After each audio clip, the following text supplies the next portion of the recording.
Is Lucy Connolly about to launch legal action against the police for the completely out of proportion way that she was treated for a tweet last summer? She has just been released from prison after she was handed a 31-month sentence for a tweet last summer, and she has already gone and done an exclusive interview for the Telegraph with Allison Pearson. We're going to take a look. I'm going to show you what she is thinking and feeling right after her release. But before we get into it, make sure you hit subscribe down below so you don't miss out on our future videos. So let's take a look at this interview. We've got some video snippets of her talking to Allison Pearson and some quotes as well. You've got a picture there. They went and visited her.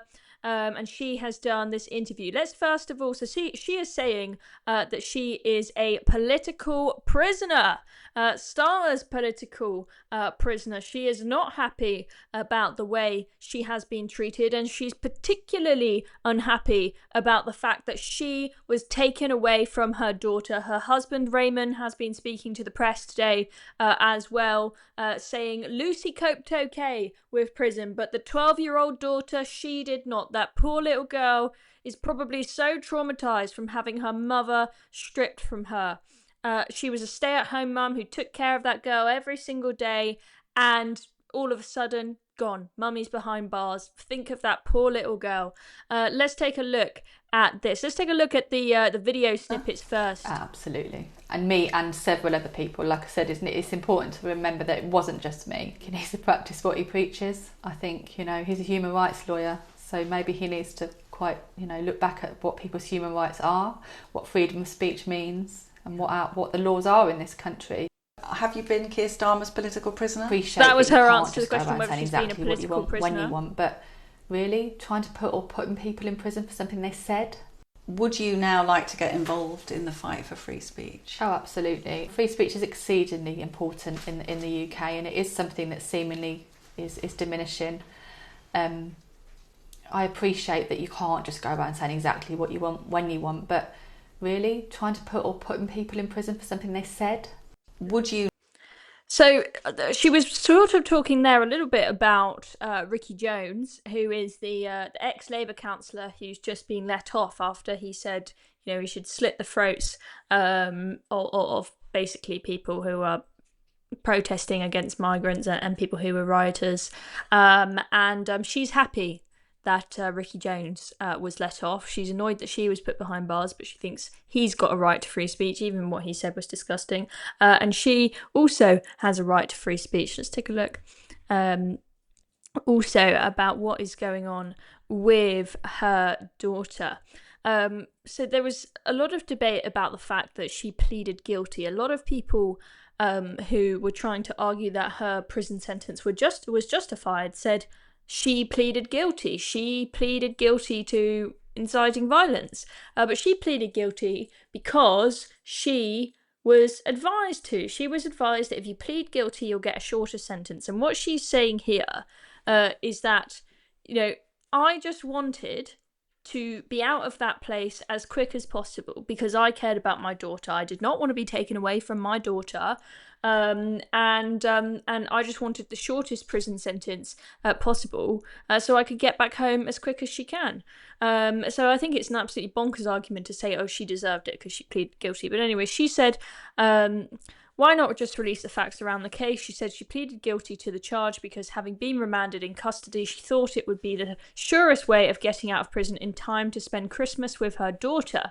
Because I'd been remanded, I didn't know how long I'd be waiting for a trial. The courts are so far behind and I'm not sure they would have been in a hurry to get my case to trial. And I have a daughter that needs me. I'm a stay-at-home mummy. She had me there her whole life, and all I was thinking, what is the quickest route to her? I felt they were going to throw the book at me for this. They've made that quite clear. They've done it to other people. What is my quickest route home? And there is her lovely little daughter. That's an older picture when she's younger. The daughter is 12 years old at the moment, I believe. She also spoke about, I asked the question at the beginning of this, whether she is going to take legal action against the police. And we do have a clip on that. Let's see if we can find it. There's a picture of them in the garden having a lovely chat. Allison Pearson there. Allison Pearson, as you will know, she had the police knocking on her door about a tweet. So hence Allison Pearson is keen to get the message out there in Lucy's case as well. Because she faced the distress of the police coming after you for a tweet. Also, before we get to the legal matters, let's just look at this. How distressed she was. This is someone who has PTSD over the loss of her own son. Talking about how distressed she was hearing about those horrific Southport murders. Let's just look at those, 3 beautiful little girls. Should still be with us today. Sadly not with us because of that monster Axel Ruda-Cabana, who this week we're finding out is getting some extra privileges back in prison. He's got more access to the TV and more money to spend in the canteen because they want him to be a good boy, and they're trying to incentivize him to do so and not throw boiling water over people. But that's another matter. But she said she was triggered to post her tweet by a visceral reaction to the Southport murders, which shocked the nation. Her distress was exacerbated by the loss of her first child, Harry, who died aged just 19 months as a result of NHS blunders in 2012. Really sad. Really sad case. I was just so upset and angry beyond belief, Lucy says. When the red mist is there, and I still can't comprehend how in this day and age we can allow that to happen. How have 3 children gone off to a dance class and their parents never get to pick them up again? I do know how that feels because I've lost a child. There's just no words for it, and I was just so upset. Of course, the tweet wasn't my finest moment, and I definitely don't advocate violence or burning anything down or anything of the sort.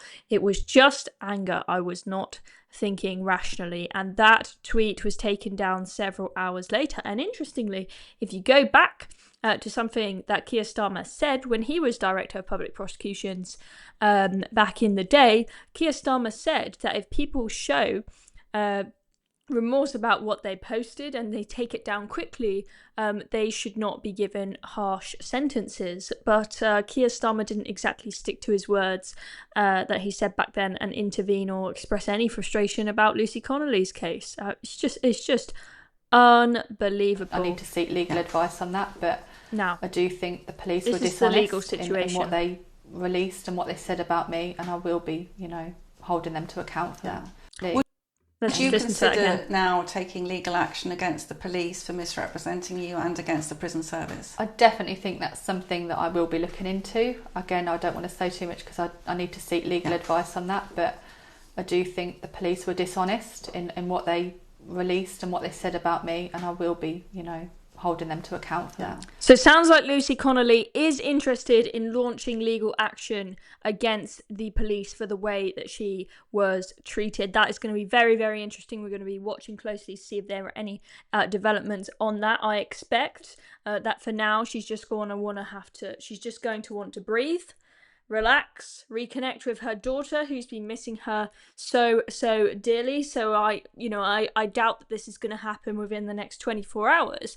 But let's wait over the next couple of weeks and couple of months to see if Allison Pearson does something, because that would set a very interesting precedent if she is able to prove in a court that she was mistreated and given a completely out of proportion treatment from the police and sentencing by the courts for a tweet. I mean, we all know it was out of proportion, but let's see if she can get that in some sort of legal ruling. Sorry for the clips there, and when you go through the Telegraph article, I can't download them. They sort of start playing as you start to scroll onto them, and I can't play and pause them. So I know it was a little bit confusing hearing what she said there, but hopefully you got the idea. She thinks that she is Starmer's political prisoner and that several people were Starmer's political prisoners. She is not letting Starmer off on this, and she's not letting the police off either. This is a strong lady. She's a strong mother, and I'm so glad that she is back with her child. I'm Chloe Dobbs. Thank you very much for watching this video, and make sure you hit subscribe down below if you've not already.